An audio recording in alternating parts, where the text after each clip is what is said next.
stabbed away uncomfortably to Fabregas.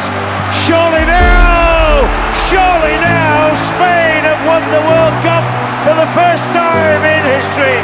Piala Dunia 2010 selalu dikenang lewat gol Andres Iniesta, air mata Spanyol, dan malam ketika satu generasi akhirnya menyentuh keabadian. Di turnamen yang sama, Wesley Sneijder disebut nyaris menyempurnakan tahun terbaik dalam hidupnya. Messi dan Ronaldo tetap menjadi pusat perhatian meski langkah mereka terhenti. Sementara itu, jauh dari sorotan dunia, ada satu pemain yang justru memainkan sepak bola dengan cara yang paling lengkap. Dia memimpin negaranya, mencetak gol penting, mengatur ritme permainan, dan mengubah tim yang sempat dianggap bayangan masa lalu menjadi salah satu cerita paling emosional di Afrika Selatan. Dia adalah Diego Forlán. Dia pulang tanpa trofi Piala Dunia, tanpa adegan mengangkat mahkota, dan tanpa satu gambar penutup yang terus diingat setiap kali orang membicarakan Piala Dunia 2010. Tetapi selama 1 bulan penuh, nyaris tidak ada pemain yang membawa beban sebesar Forlán dan tetap terlihat setenang itu di tengah tekanan. Lalu jika dunia pernah mengakuinya sebagai pemain terbaik turnamen, mengapa nama Diego Forlán justru perlahan tenggelam dari ingatan sejarah? Here's Forlán. He's going to strike for goal! What a goal! Absolutely terrific! Who says this ball doesn't dip and bend? Diego Forlán has just struck a wonder strike!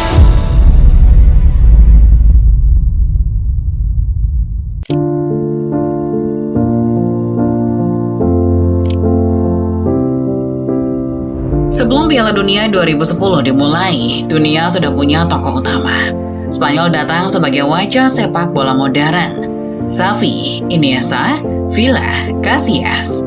Semuanya seperti bagian dari tim yang sedang menuju takdir besar. Belanda membawa Wesley Sneijder, pemain yang baru saja menjalani musim luar biasa bersama Inter Milan. Argentina datang dengan Lionel Messi dan Portugal datang dengan Cristiano Ronaldo. Nama-nama itu memenuhi layar. Mereka menjadi poser. Mereka menjadi bahan prediksi. Mereka menjadi pusat percakapan bahkan sebelum bola pertama bergulir di Afrika Selatan. Namun, Diego Forlán tidak datang dengan sorotan sebesar itu. Ia datang dari Uruguay, negara kecil dengan sejarah raksasa. Negara yang pernah 2 kali menjadi juara dunia, tetapi pada 2010 lebih sering dipandang sebagai kenangan lama daripada ancaman nyata. Uruguay bahkan tidak tampil di Piala Dunia 2006.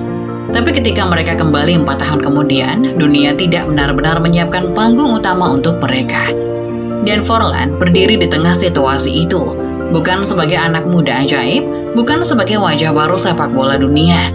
Ia sudah berusia 31 tahun, cukup matang untuk memahami tekanan, cukup lama merasakan luka, dan cukup tua untuk tahu bahwa Piala Dunia tidak selalu memberi kesempatan kedua. Ada satu bayangan yang masih mengikuti Forlán ketika namanya dibicarakan penonton Inggris. Bayangan itu adalah Manchester United.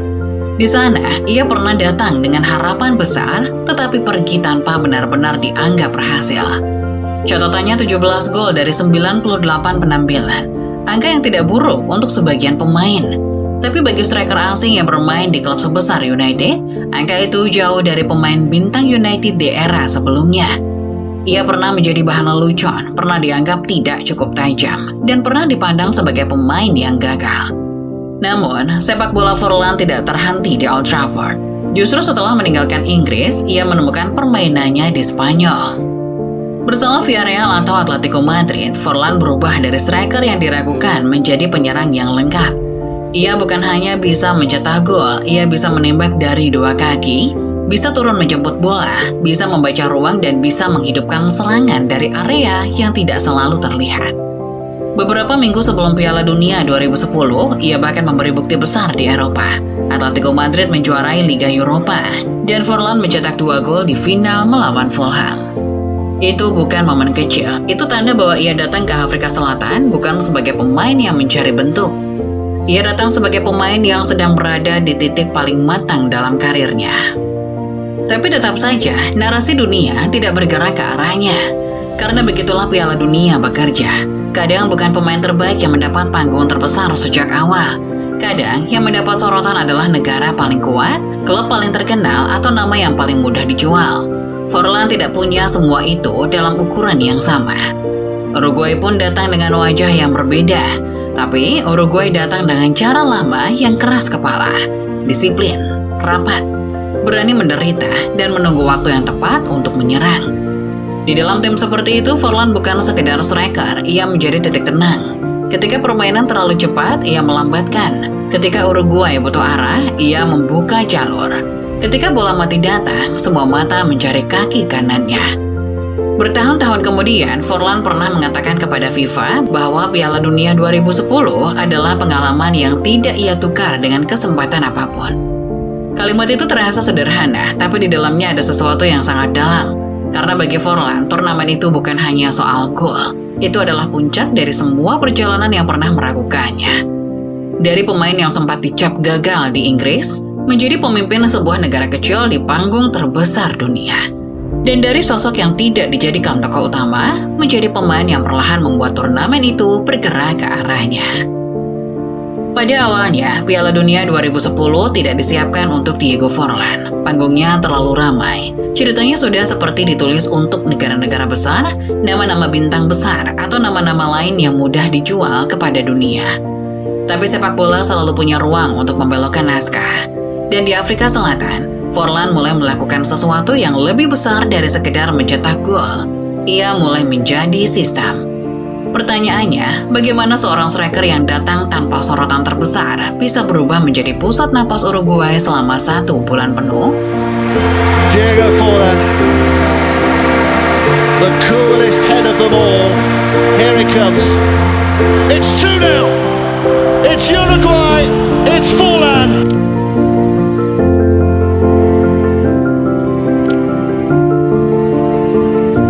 Di Piala Dunia 2010, Diego Forlan tidak berdiri di depan seperti striker yang hanya menunggu umpan terakhir. Ia bergerak lebih jauh, ia turun, ia menjemput bola. Kemudian ia mengatur arah serangan. Kadang ia berada di dekat kotak penalti, kadang ia muncul di tengah, seperti gelandang yang sedang membaca alur permainan. Di bawah Oscar Tabares, Uruguay bermain dengan pertahanan yang rapat dan konsentrasi yang tenang.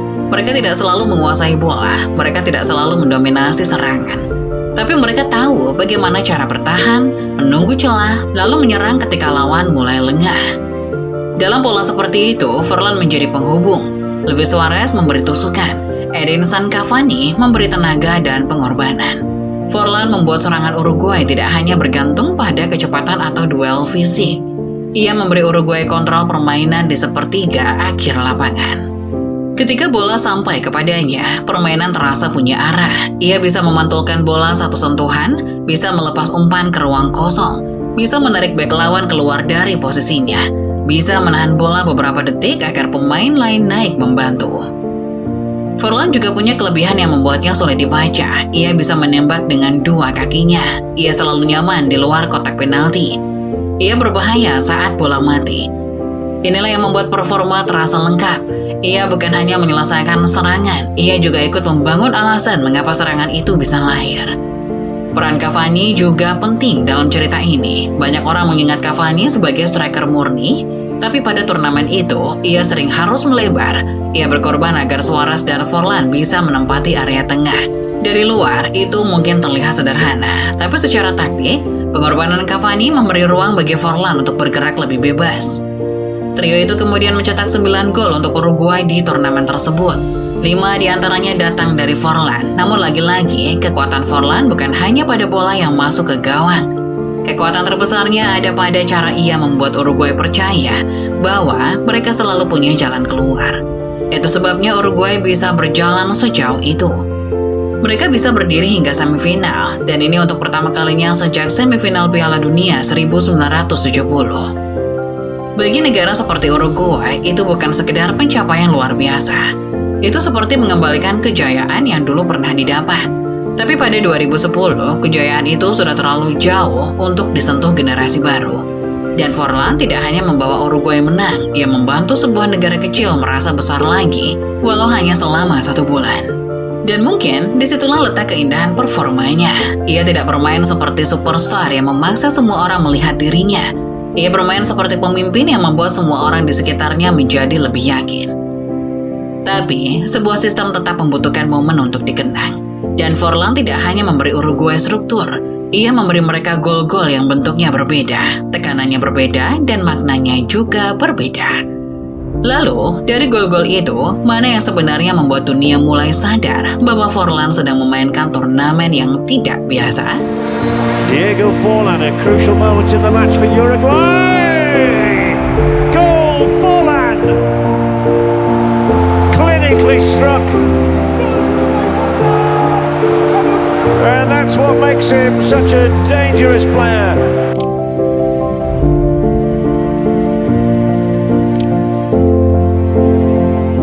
Diego Forlan memberi Piala Dunia 2010 5 gol dan anehnya tidak ada yang terasa sama. Masing-masing lahir dari keadaan berbeda. 5 gol juga bisa ditulis dalam satu baris statistik. Tapi dalam turnamen itu, setiap gol Forlan seperti bab kecil dari cerita yang lebih besar. Ia tidak hanya mencetak gol, ia menjawab tekanan. Dan jawaban itu selalu datang dengan cara yang berbeda. Gol pertama Forlan lahir saat melawan Afrika Selatan di grup A. Uruguay sedang menghadapi tuan rumah. Stadion penuh. Suara vuvuzela seperti tidak pernah berhenti. Bagi tim tamu, atmosfer seperti itu bisa membuat kaki terasa berat dan keputusan menjadi lambat. Di menit ke-24, Forlan menerima bola di luar kotak penalti. Ia tidak terburu-buru. Ia mengangkat kepala. Ia melihat ruang dan dari jarak jauh ia melepas tembakan yang berubah arah sebelum masuk ke gawang. Gol itu membuka pertandingan. Lebih dari itu, gol itu mengubah rasa takut menjadi kendali. Uruguay yang datang ke laga itu dengan tekanan besar, tiba-tiba punya pegangan. Mereka tidak lagi hanya bertahan hidup di tengah suara tuan rumah. Mereka mulai menguasai pertandingan. Forlan kemudian mencetak gol kedua lewat penalti di menit ke-80. Cara yang berbeda, tekanan yang berbeda. Dari tembakan jarak jauh ke titik putih, dari insting menjadi ketenangan. Banyak orang yang mengira penalti adalah gol paling mudah. Padahal di Piala Dunia, penalti seringkali menjadi tempat paling sunyi bagi seorang pemain. Ribuan orang berteriak, kamera menyorot wajah, dan satu langkah kecil bisa mengubah seluruh hidup. Forlan mengambilnya tanpa drama berlebihan. Lalu pertandingan terakhir dengan skor 3-0 kemenangan untuk Uruguay. Kemudian, Uruguay berhasil menjadi juara grup A, mengalahkan Meksiko, Afrika Selatan, dan Prancis. Lalu Uruguay sampai ke babak perempat final setelah mengalahkan Korea Selatan 2-1 di babak 16 besar. Di perempat final ini, Uruguay bertemu Ghana. Ini bukan sekedar perempat final, ini pertandingan yang membawa emosi satu benua. Ghana adalah wakil terakhir Afrika di Piala Dunia pertama yang digelar di tanah Afrika. Mereka tidak hanya membawa bendera negara, mereka membawa harapan yang jauh lebih luas. Ketika Sule Muntari mencetak gol dari jarak jauh sebelum jeda, Uruguay seperti mulai kehilangan pegangan. Stadion bergerak ke arah Ghana. Cerita besar seakan sedang menunggu mereka. Tapi babak kedua, pada menit ke-55, Forlan berdiri di depan bola mati. Jaraknya tidak terlalu dekat, sudutnya tidak terlalu mudah. Namun, bola itu melengkung, melayang, lalu mengecoh Richard Kingson dan Uruguay merasa hidup lagi. Gol itu tidak se-ikonik drama handball Luis Suarez yang datang setelahnya. Tapi tanpa gol Forlan, Uruguay mungkin tidak pernah sampai ke adu penalti. Tanpa tendangan bebas itu, cerita mereka bisa selesai lebih cepat dan dunia mungkin hanya mengingat Ghana sebagai negara Afrika pertama yang menembus semifinal. Disinilah Forlan menunjukkan sesuatu yang jarang dimiliki pemain besar. Ia tidak hanya muncul saat tim unggul, ia datang ketika Uruguay mulai tenggelam. Beberapa hari kemudian, Uruguay bertemu Belanda di semifinal. Belanda bukan lawan biasa, mereka punya Wesley Sneijder, Arjen Robben, Robin van Persie, dan generasi yang sedang mengejar final pertama mereka sejak 1978. Ketika Giovanni van Bronckhorst mencetak gol jarak jauh yang luar biasa, Uruguay seolah dipaksa sadar bahwa mereka sudah masuk ke wilayah yang berbeda. Semifinal Piala Dunia bukan tempat untuk sekedar bertahan. Di sana, setiap kesalahan terlihat lebih besar, setiap ruang menjadi mahal. Di menit ke-41, Forlan bergerak di depan kotak penalti, bola datang kepadanya. Dengan kaki kiri ia melepas tembakan dari jarak jauh. Tidak sempurna secara visual, tapi cukup tajam, cukup mengejutkan, dan cukup berat untuk membuat Martin Stekelenburg gagal menepisnya. Bayangkan seorang pemain yang sudah mencetak dari open play, penalti, dan tendangan bebas, lalu masih mampu mencetak gol jarak jauh di semifinal. Itu bukan sebuah keberuntungan. Kemudian, pertandingan berakhir dengan skor 2-3. Uruguay gagal lolos ke final. Walaupun Forlan gagal membawa negaranya ke final, tapi ia membawa banyak versi dirinya dalam satu turnamen. Dan versi terakhir muncul saat lawan Jerman memperebutkan tempat ketiga. Bagi sebagian orang, itu hanya pertandingan setelah mimpi final hilang. Tapi bagi Uruguay, laga itu masih punya harga. Mereka sudah lama tidak sedekat ini dengan podium dunia. Di pertandingan itu, saat kedudukan 1-1, pada menit ke-51, bola datang dari sisi kanan. Forlan menunggu di tepi kotak penalti. Ia tidak menghentikan bola, ia tidak mengambil sentuhan tambahan. Ia langsung menyambarnya dengan tendangan voli.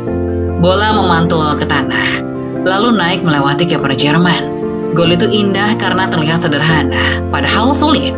Butuh timing, butuh teknik, butuh keberanian untuk mengeksekusi bola pertama di momen besar. Itu adalah gol kelimanya, gol yang kemudian dipilih sebagai salah satu gol terbaik turnamen. Gol yang merangkum Forlan 2010 dalam satu gerakan.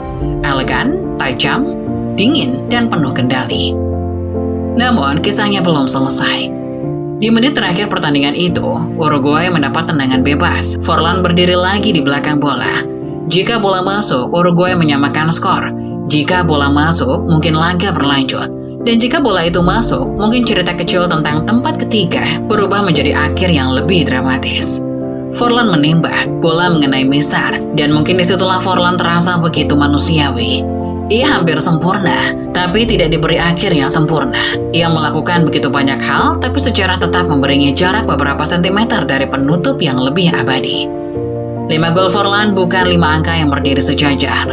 1 membuka turnamen Uruguay, 1 menunjukkan ketenangan, 1 menyelamatkan mereka, 1 menjaga harapan di semifinal, dan 1 menjadi karya seni terakhir melawan Jerman. Forlan seperti sedang memperlihatkan semua cara seorang pemain bisa mempengaruhi Piala Dunia. Tapi keindahan sepak bola sering punya masalah yang sama. Ia tidak selalu hidup paling lama dalam ingatan. Karena ketika turnamen berakhir, dunia tidak mencari siapa yang paling lengkap. Dunia mencari siapa yang berdiri di podium terakhir. Dan disinilah tragedi kecil Forlan dimulai.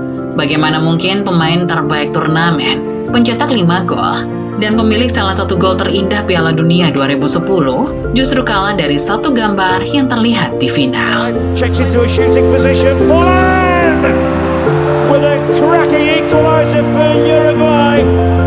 The Dutch defence capitulated for once.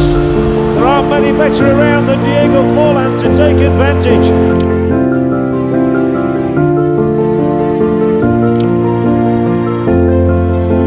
Pada akhirnya, Piala Dunia selalu meninggalkan satu gambar. Untuk 2010, gambar itu bukan Diego Forlan. Gambar itu adalah Andres Iniesta. Menit ke-116, melepas tembakan ke gawang Belanda, lalu berlari melepas Chelsea sambil membawa Spanyol ke puncak dunia untuk pertama kalinya. 1 momen, 1 gol, dan 1 ledakan emosi. Dan dalam sepak bola, satu gambar seperti itu bisa menelan satu turnamen penuh. Forlan memang memenangkan Golden Ball. Ia resmi menjadi pemain terbaik Piala Dunia 2010. Tapi pengakuan resmi tidak selalu cukup kuat untuk melawan memori kolektif. Karena setelah final selesai, dunia tidak lagi mencari pemain yang paling lengkap. Dunia mencari wajah yang paling mudah ditempelkan pada sejarah. Di sanalah Forlan mulai tersingkir, bukan dari catatan tapi dari ingatan. Secara penghargaan, Forlan sebenarnya tidak kalah. Ia mengalahkan Wesley Sneijder, ia mengalahkan David Villa, dan ia berdiri di atas nama-nama besar yang sepanjang turnamen juga punya cerita kuat. Sneijder membawa Belanda sampai final. Setelah sebelumnya menjalani musim luar biasa bersama Inter Milan.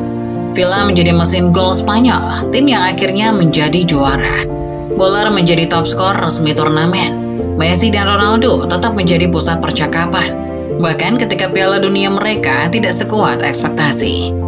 Namun, Forlan tetap memilih sebagai pemain terbaik. Itu berarti dunia sepak bola saat itu melihat sesuatu. Para jurnalis melihat pengaruhnya. Mereka melihat gol-golnya. Mereka melihat bagaimana Uruguay, negara kecil yang tidak datang sebagai favorit, bisa berdiri sampai semifinal. Tapi ada masalah yang lebih besar. Penghargaan bisa dicatat, tapi momen juara akan diingat selamanya. Setiap kali orang membicarakan Piala Dunia 2010, cerita akan kembali ke Spanyol, ke Tiki Taka, ke Xavi dan Iniesta, ke Casillas yang mengangkat trofi, ke final yang keras, tegang, dan akhirnya pecah oleh satu sentuhan kaki kanan Iniesta. Itu sangat wajar karena juara selalu mendapat ruang yang lebih besar. Belanda pun mendapat tempat karena mereka berada di final. Sneijder hidup dalam ingatan karena ia hampir menyempurnakan tahun yang terasa mustahil. Dari treble bersama Inter Milan, lalu final Piala Dunia bersama negaranya, ceritanya mudah dijual, mudah diringkas, dan mudah dikenang. Sementara Forlan punya cerita yang lebih halus. Ia tidak punya final, ia tidak punya trofi Piala Dunia, ia tidak punya satu adegan puncak yang mengunci seluruh turnamen di belakang namanya. Dan ia punya sesuatu yang sebenarnya lebih sulit dari semuanya, yaitu konsistensi, dan disitulah letak ketidakadilannya. Sepak bola modern seringkali mencintai simbol daripada proses. Kita lebih mudah mengingat orang yang mencetak gol terakhir dibanding pemain yang menjaga timnya tetap hidup dari awal sampai akhir. Kita lebih mudah mengingat siapa yang mengangkat piala dibanding siapa yang membuat turnamen terasa lebih indah. Forlan berada di sisi yang salah dari cara kita mengingat. Ia bermain luar biasa, tapi tidak pulang sebagai juara. Ia menjadi pemain terbaik, tapi timnya finish di peringkat keempat. Ia mencetak gol-gol besar, tapi gol paling menentukan turnamen tetap milik Iniesta. Akhirnya, nama Forlan perlahan-lahan berpindah tempat. Dari tokoh utama Afrika Selatan 2010 menjadi semacam catatan indah di pinggir cerita besar Spanyol. Padahal bila turnamen itu dibaca dari awal, Forlan bukan tokoh pinggiran. Ia adalah pusat dari salah satu perjalanan paling emosional di Piala Dunia modern. Uruguay bukan negara besar dalam ukuran penduduk. Mereka tidak punya daya media seperti Spanyol, Inggris, Brasil, Argentina, atau Portugal. Ketika turnamen selesai, suara mereka kalah keras dari narasi negara-negara besar. Dan Forlan terkena dampaknya, bukan karena kualitasnya kecil, karena panggung yang ia miliki tidak sebesar performanya. Itulah sebabnya Golden Ball miliknya terasa unik. Penghargaan itu membuktikan bahwa Forlan pernah berada di puncak turnamen. Tapi pada saat yang sama penghargaan itu juga seperti bukti betapa cepat dunia bisa lupa pada sesuatu yang tidak ditutup dengan kemenangan. Diego Forlan tidak hilang dari sejarah. Namanya masih ada di daftar pemenang Golden Ball. Tapi sepak bola tidak hidup dari daftar saja. Sepak bola hidup dari cerita yang terus diulang. Lalu apa yang tersisa dari seorang pemain ketika semua itu masih belum cukup untuk membuat dunia terus mengingatnya? Despite the stumble, is able to bring it back to Forlan. Oh, magical by Diego Forlan. Absolutely wonderful goal.